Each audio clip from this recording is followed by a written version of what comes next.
Danny, what do you love most about Toronto?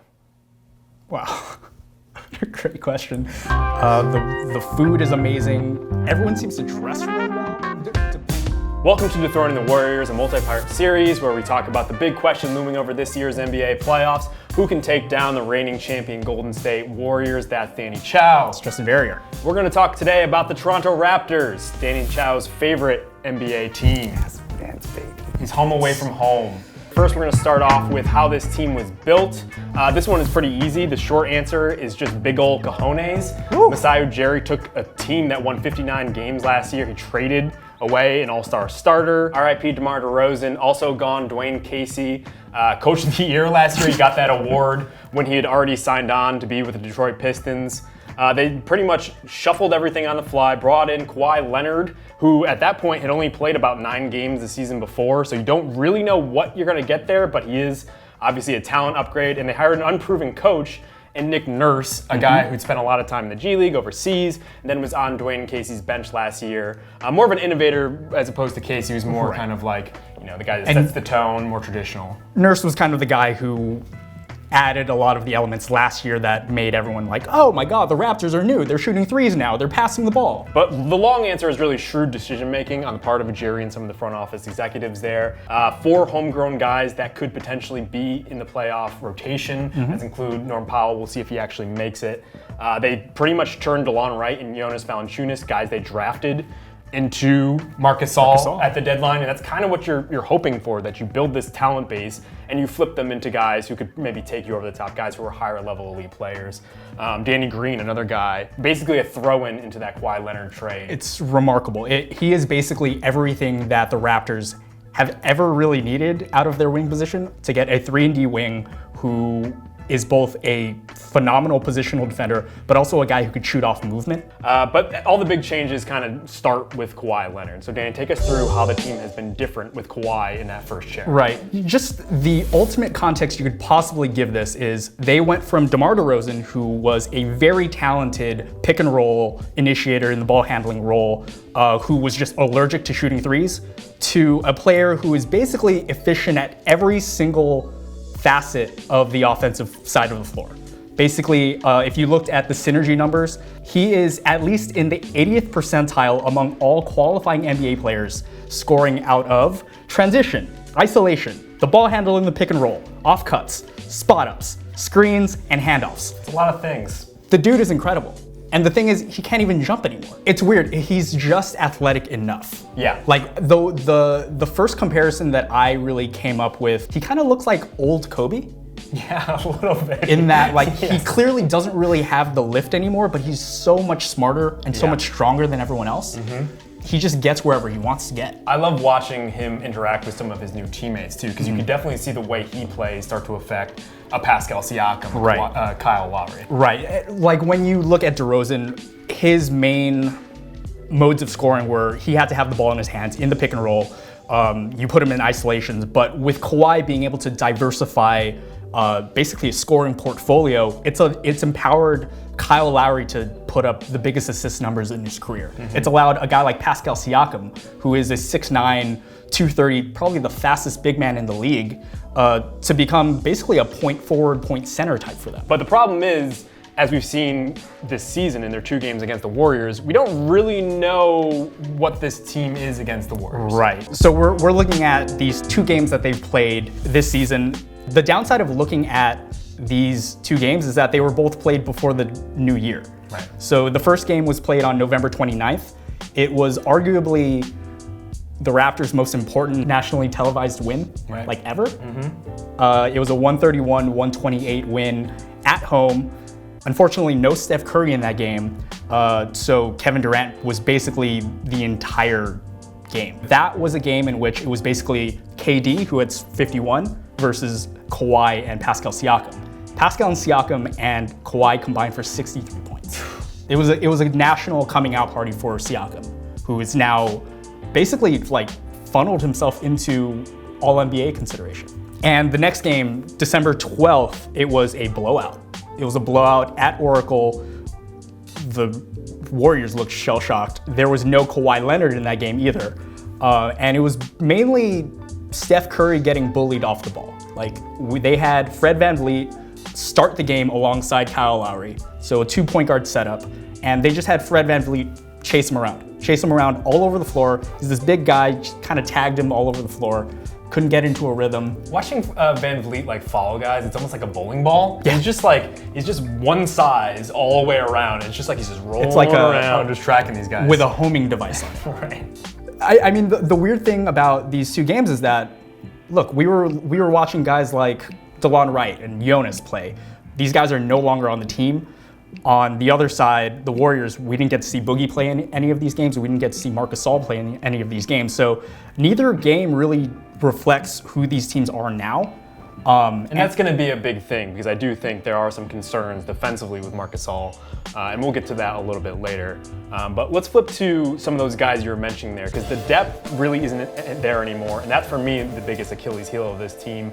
The bench mob was pretty much the identity for this team last year. They won a lot of games because of the massive talent that Masai Ujiri kind of stacked there. Now they've pretty much traded off from being a bench and depth team to a top-heavy team. And the problem is, while their 4 best players are really good, and they're really good when they play together, that's Kawhi Leonard, that's Kyle Lowry, that's Danny Green, that's Pascal Siakam, and then you interchange between Marc Gasol and Serge Ibaka, they do pretty well regardless of who's in there. Right. But you bring in any of these other guys off the bench and things start to get a little dicey.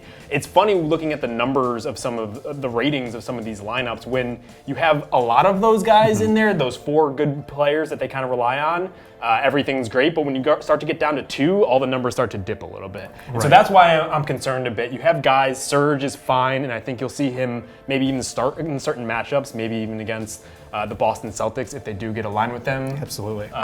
We'll see about that. Fred VanVleet, I'm encouraged defensively, but I don't know if he'll have enough pop on the offensive end. I mean, so last year he had a dreadful playoffs, but it was mainly because he got injured during the playoffs and he wasn't quite himself throughout. I want to believe he can kind of pick it up a little bit more this season, given that he's already kind of come back from his injury and he's working himself back into game shape.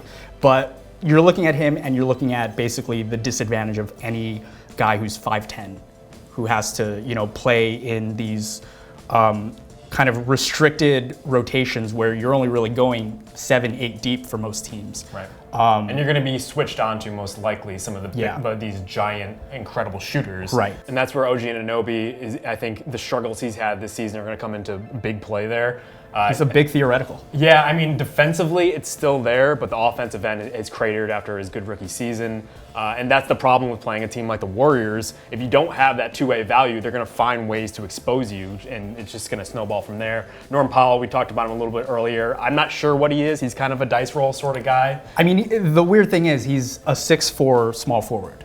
Right. And what we're looking at with this bench is a lot of small guys who can kind of who don't really have a necessarily elite skill. Right. Patrick McCaw brought over from the Golden State Warriors, another good defender that I think Nick Nurse likes, but reluctant shooter, barely does anything on offense. Jeremy Lin, another wild card guy.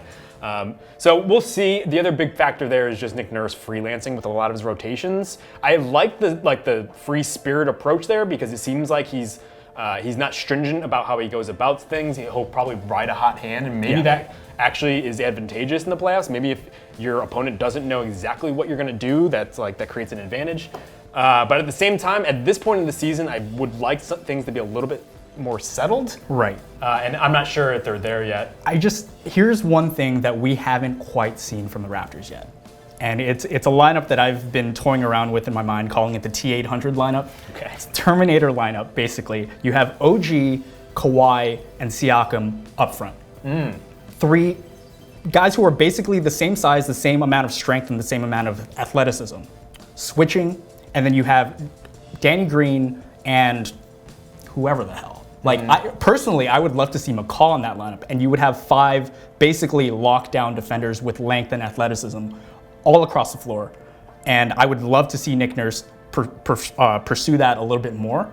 I think we're going to see a lot of Siakam at the 5 just because he's a mismatch nightmare. Yep. You have a guy who can create for himself off the dribble. You have a guy who could spot up for 3, and he's one of the most athletic big men in the game. So it's like their version of the death lineup. Absolutely. Do you know what death is in French?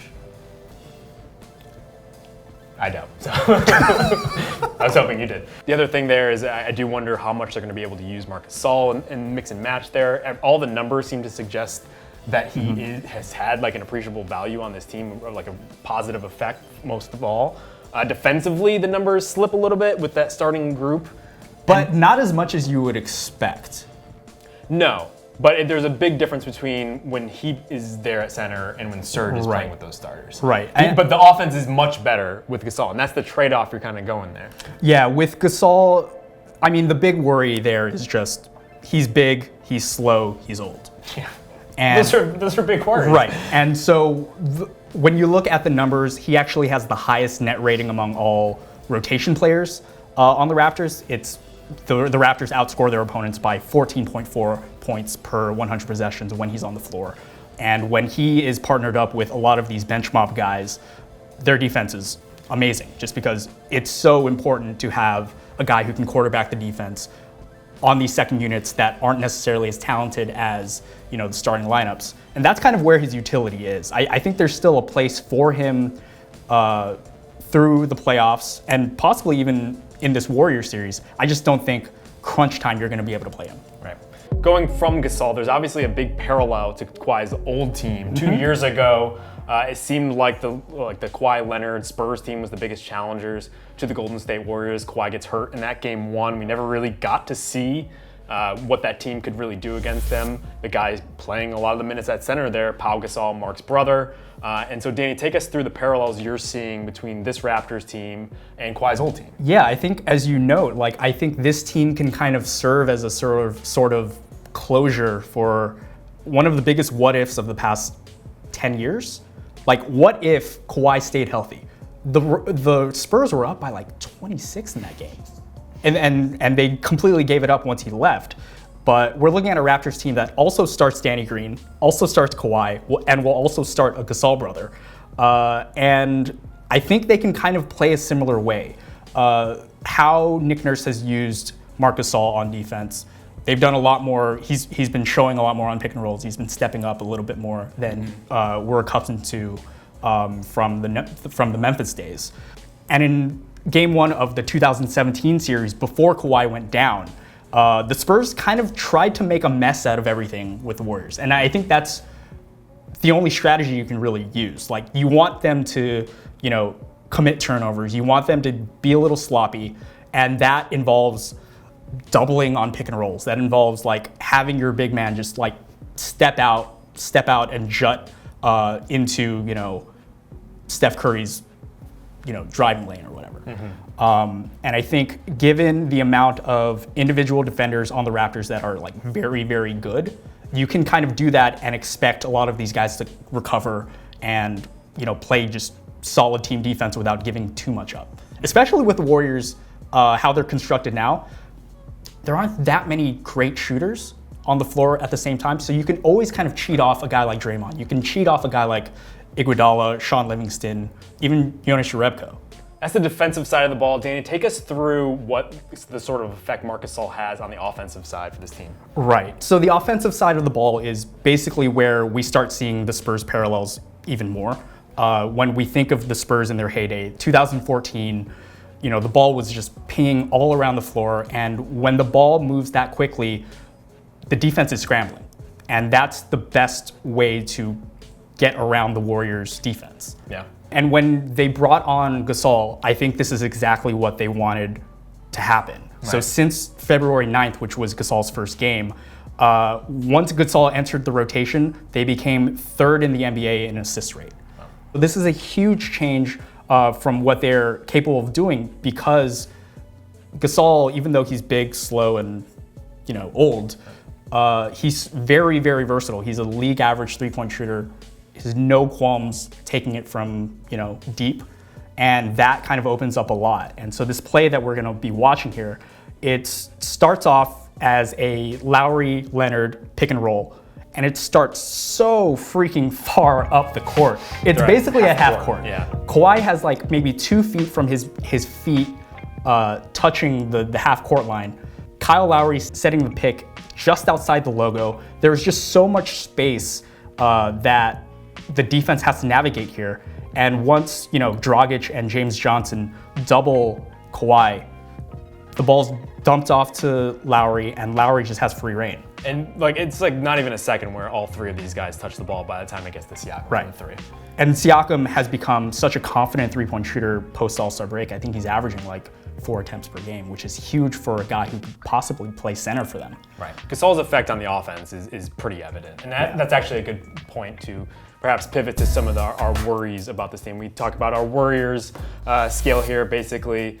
How worried should the Warriors be on a scale from 1 to 10, 10 being the most worried, 1 being the least worried? I'm at about a 5 right now, specifically because of what we just talked about. I think the offensive value that Gasol brings is evident, and I'm encouraged to see it against guys like Boogie, to see what they'll do in order to keep up with that sort of ball movement. I'm still not sold on the defensive end. I think that Gasol brings enough, but I do wonder how much you're gonna have to throw Serge in there and how that throws off the rotations. And if you're mixing and matching too with some of the guys they have on the bench, it's one thing when you're the Warriors and you have Klay Thompson or Steph leading a bunch of bench guys, but I don't have the same confidence when it's Kawhi, when it's Kyle Lowry, Danny Green, it's tough comparison. This is where the Warriors really get teams.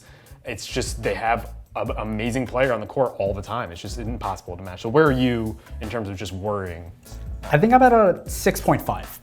Okay, that's a little bit more encouraging. It is, but I think they're a team that has no strong weaknesses, and I think that serves, a lot when it comes to playing through, 3 rounds in the Eastern Conference final, or through 3 rounds in the Eastern Conference. But once you get to that highest level, can you expect Kawhi to take another step up when his athleticism is clearly kind of diminished? I've talked to a lot of Raptors fans and they're just oh, he's saving it for the playoffs. There are certain things that you can conserve and there are certain things that you can kind of withhold, but watching him on the floor, I don't think he has that extra glide in his step that he used to have. Right. And I think that athletic advantage, not having that is a very big deal. All right, that's it for Dethroning the Warriors. For the Croissant Kid, Danny Chau, I'm Justin Verrier. We'll be doing a few more of these. Tell us who you want us to do next. There are a few teams that still have a realistic chance of maybe giving the Warriors a run in the finals or even in the Western Conference Finals. Yeah. But we'll see. Subscribe on YouTube, do all those sorts of things, and we will see you next time.